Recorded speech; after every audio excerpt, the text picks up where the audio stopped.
Welcome back to सुना study. सुना study में आप सभी का स्वागत है।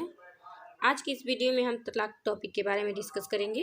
वीडियो शुरू करने से पहले आपसे रिक्वेस्ट है, अगर आप चैनल पे नए हैं तो चैनल को सब्सक्राइब, वीडियो पसंद आए तो वीडियो को लाइक, आगे के अपडेट के लिए बेल आइकन को दबाना नहीं भूलें। चलिए हम बात करते हैं आज के अपने टॉपिक पर। तलाक। डिवोर्स शब्द लैटिन शब्द से बना है। तलाक का अर्थ है अलगाव हो जाना, विवाह का टूट जाना, विवाह की कानूनी समाप्ति। और नोट करके रखिएगा, अरबी भाषा में तलाक का अर्थ है निराकरण। आगे हिंदू विवाह अधिनियम के बारे में बात करेंगे।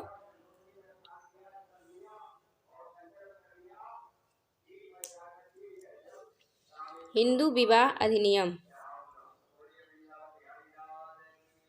हिंदू विवाह अधिनियम 1955 ईस्वी में आया। 1955 ईस्वी में आया। पति या पत्नी द्वारा किए गए आवेदन के आधार पर तलाक के आदेश द्वारा समाप्त किया जाता है। जैसे कोई भी विवाह इस अधिनियम से पहले हुई हो या बाद में हुई हो। आगे देखेंगे तलाक के चरण। तलाक के कितने चरण होते हैं? तो तलाक के 3 चरण हैं, वियोजन, परित्याग और विलोपन। तो वियोजन को देखेंगे। वियोजन का अर्थ होता है तत्कालीन संघर्ष को समाप्त करके बिना तलाक के अलग रहने का निर्माण। जैसे बिना तलाक के तत्काल में ही अलग रहने का निर्णय ले लेना वियोजन तलाक कहलाता है। आगे परित्याग को देखेंगे। बिना तलाक के त्याग देना, गैर जिम्मेदाराना तरीके से भगा देना। जैसे अगर आपका तलाक नहीं हुआ है और पत्नी को बिना किसी जिम्मेदारी के ही घर से भगा देना, परित्याग तलाक कहलाता है। आगे विलोपन। विलोपन तलाक वह तलाक होता है जिसमें न्यायालय द्वारा विवाह को अमान्य कर देना, कानूनी रूप से कमी होने के कारण तलाक हो जाना, इसे विलोपन तलाक कहते हैं। आगे तलाक के कारण देख लेंगे। तलाक के तो आपके निम्नलिखित बहुत सारे कारण हैं, जैसे आयु का पूरा न होना, धोखेबाजी, एक पत्नी या पति के होते हुए दूसरी शादी कर लेना। आगे देखेंगे जे.एन. चौधरी। जे.एन. चौधरी क्या कहते हैं तलाक के कारण के बारे में? तो ये 2 प्रकार के कारण बताते हैं। पहला पर्यावरणीय संबंधी कारण और दूसरा व्यक्तित्व संबंधी कारण। तो पर्यावरणीय संबंधी कारण कौन सा हो सकता है? जैसे परिवार के, इसमें भी 2 प्रकार होता है। पहला होता है परिवार के भीतर कारण और दूसरा परिवार के बाहर कारण। अगर आप परिवार के भीतर देखते हैं तो भूमिका संघर्ष या पुरुष प्रधान समाज, निर्धनता या असमर्थ, या फिर भौतिक प्रहार, मारपीट, या फिर आय में अधिक अंतर होना, इस वजह से भी तलाक होते हैं। या फिर चिरकालिक बीमारी या बहुत पुरानी बीमारी हो किसी को, इस वजह से भी तलाक हो जाते हैं। ये परिवारीय संबंधी कारण हो गए। अब देखते हैं आपके व्यक्तित्व संबंधी कारण। व्यक्तित्व संबंधी कारण को देखेंगे। जैसे इसमें हो गया दबंग व्यवहार हो गया, नपुंसकता हो सकता है, बाझपन हो सकता है, मानसिक कमजोर हो सकता है, आलसी व्यवहार भी हो सकता है। आगे देखेंगे आपके जॉनसन के अनुसार वो कौन सी कारण मानते हैं तलाक के? तो मानते हैं आपके कानूनी सहिष्णुता हो गया, औद्योगिकरण, जन्म नियंत्रण और फिर नगरीकरण हो गया, साथी से अधिक आवश्यकता, इसकी वजह से भी हो सकता है तलाक। फिर सामाजिक गतिशीलता भी हो सकता है, जनसंख्या की विजातीयता भी हो सकता है। ये सब हो गया जॉनसन के अनुसार। इनके अनुसार ये सारे तलाक के कारण बन सकते हैं। आगे कुछ पॉइंट नोट करने योग्य है। जैसे 1954 में विशेष विवाह अधिनियम आया। तो ये आपसे प्रश्न बन सकता है कि विशेष विवाह अधिनियम कब आया? तो आपका आंसर होगा 1954 ईस्वी में। और वहीं अगर पूछता है हिंदू विवाह अधिनियम कब आया? तो हिंदू विवाह अधिनियम 1955 ईस्वी में आया। आगे देखेंगे 1955 की धारा 13 में स्त्री एवं पुरुष दोनों को समान रूप से तलाक लेने का हक है। ठीक, 1955 की धारा 13 में यह है, स्त्री एवं पुरुष दोनों को समान रूप से तलाक लेने का हक है। आगे देखेंगे कुछ विशेष अधिकार हैं।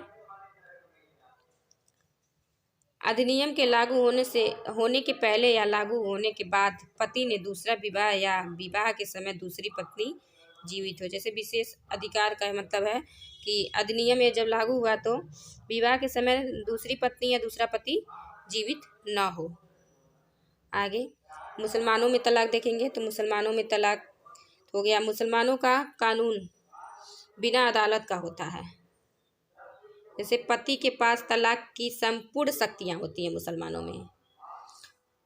मुसलमानों में जो होता है पति के पास तलाक की संपूर्ण शक्तियाँ होती हैं।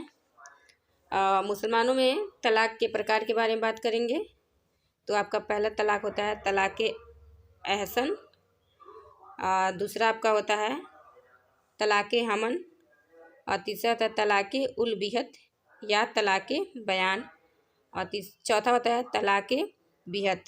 तो तलाक एहसन के बारे में बात करेंगे। तलाक एहसन तलाक क्या होता है? जैसे पति तलाक की घोषणा तुहर के समय करता है। तुहर मतलब आपका होता है मासिक चक्र, मतलब मासिक धर्म के समय करता है, और 3 माह 10 दिन में अगर संबंध हुआ है तो अगर उस समय तलाक को समाप्त कर दिया जाता है। आगे होता है तलाक हमन। तलाक हमन में जैसे 3 बार तुहर के समय तलाक की घोषणा करना, मतलब पति के द्वारा मासिक धर्म में ही 3 बार तलाक की घोषणा कर देने से तलाक हमन हो जाता है। आगे है तलाक उल बिहत या तलाक बयान। तो इसमें होता है तुहर के समय पति 3 बार तलाक की घोषणा करता है, मतलब मासिक धर्म के समय पति के द्वारा 3 बार तलाक तलाक तलाक की घोषणा की जाती है, तो वो होता है तलाक बिहत या तलाक बयान। आगे होता है बलाक बिहत। बलाक बिहत जिसको हम ट्रिपल तलाक भी कहते हैं, ट्रिपल तलाक, जिसमें पति के द्वारा 3 बार तलाक की घोषणा की जाती है। वहाँ पे पत्नी का उपस्थित होना आवश्यक नहीं होता है, और पति के द्वारा कारण बताना भी जरूरी नहीं होता है। वो होता है तलाक बिहत। आगे कुछ देखेंगे मुस्लिम विवाह संरक्षण अधिनियम।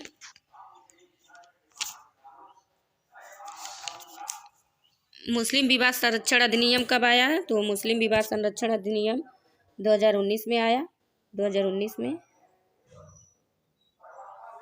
और इसके द्वारा ट्रिपल तलाक को अवैध घोषित किया गया।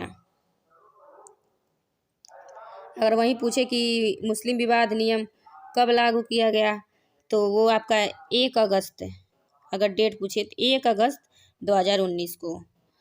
अगर ऐसा कोई करता है तो उसको 3 वर्ष की जुर्माना और साथ ही साथ सजा भी हो सकता है। और प्रति वर्ष 1 अगस्त को महिला अधिकार दिवस भी मनाया जाता है। अगर वहीं आपसे ये क्वेश्चन पूछ लिया मुस्लिम विवाह अधिनियम कब पारित हुआ, तो वो 1939 ईस्वी में हुआ। धारा 2 में तलाक के प्रावधान है।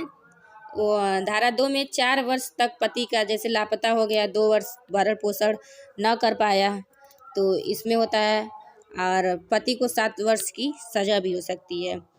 अब कुछ महत्वपूर्ण प्रश्नों के बारे में बात कर लेते हैं। जैसे हो गया मुस्लिम विधि में पारंपरिक सहमति से किया गया विवाह विच्छेद कहा जाता है। तो ये क्या कहा जाता है इसको? मुस्लिम विधि में पारस्परिक सहमति से किया गया विवाह विच्छेद कहा जाता है। तो ये आपका होता है मुबारत होता है। ऑप्शन डी सही होगा। आगे देखेंगे विवाह विच्छेद की दशा में इद्दत की अवधि होती है, मतलब विवाह विच्छेद जब आप तलाक करते हैं तो मुसलमानों में मतलब इद्दत होता है। इद्दत की अवधि कितने महीने मानी जाती है? तो पहला आपका ऑप्शन ए 4 महीने, और ऑप्शन बी 3 चंद्रमास, और ऑप्शन सी 2 चंद्रमास। ऑप्शन डी उपयुक्त में से कोई नहीं। इसका सही आंसर होगा ऑप्शन 3, ऑप्शन बी 3 चंद्रमास। तो इद्दत की अवधि जो होती है 3 चंद्रमास की होती है। आगे देखेंगे मुस्लिम विवाह विच्छेद अधिनियम प्रवर्तित हो गया। कब प्रवर्तित हुआ? 1933 ईस्वी में, 1937 ईस्वी में, या फिर 1939 ईस्वी में, या ऑप्शन डी 1941 ईस्वी में। तो इसका सही आंसर होगा आपका ऑप्शन नंबर सी, 1939 ईस्वी में मुस्लिम विवाह विच्छेद अधिनियम प्रवर्तित हो गया। और ये अब यहीं पे वीडियो समाप्त करते हैं। उम्मीद करते हैं कि आपको ये वीडियो पसंद आया होगा। वीडियो पसंद आया होगा तो वीडियो को लाइक, चैनल पे नए होंगे तो चैनल को सब्सक्राइब, आगे के अपडेट के लिए बेल आइकन को दबाना ना भूलें। Thank you for watching.